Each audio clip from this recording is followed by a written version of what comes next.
একেবারে ঘৃণা হচ্ছে। নিয়ে যাও।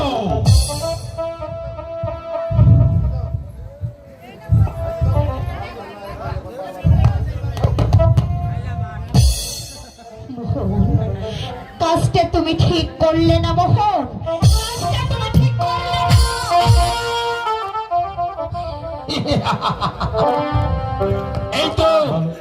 এই তো এবার সত্যিকারের মোহন জেগে উঠেছেন। কি ভাবেছেন এই ধর্মপুর রাজ্যটাকে পরিচালনা করতে হবে তা আমার ভালো করেই জানা আছে।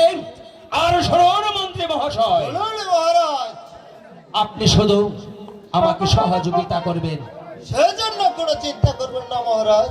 আমি যদি আমার লক্ষ্যে পৌঁছাতে পারি তাহলে আমি আপনাকে দেব এই ধর্মপুর রাজ্যের অর্ধাংশ। কি ভাবছেন মন্ত্রী মহাশয়? চুপ করে রইলেন কেন? উত্তর দিন। ভাবছি মহারাজ, আমি আপনার সামান্য একজন কর্মচারী হয়ে আপনার এত বড় দায়িত্ব কি আমি পালন করতে পারবো মহারাজ? পারবেন মন্ত্রী মহাশয়, পারবেন।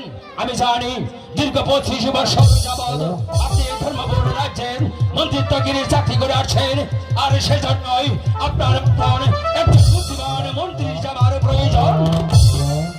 আপনি শুধু আজকে রাত্রে আমার সেই গোপন কক্ষে দেখা করবেন। আমি আপনাকে যে পদ বাতলিয়ে দেব আর সেই পদে আপনি পা বাড়াবেন, আর তখন দেখবেন আমার সেই চিরশত্রু উত্তম কুমারকে আমি দুনিয়ার বুক থেকে নিচ্ছিন্ন করে দেব।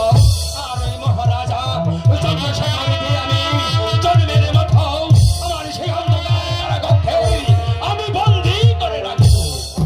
এবার চলে আসুন আমার সঙ্গে। ঠিক আছে মহারাজ। শুধু নাট্য মোদী ভাই বোনেরা,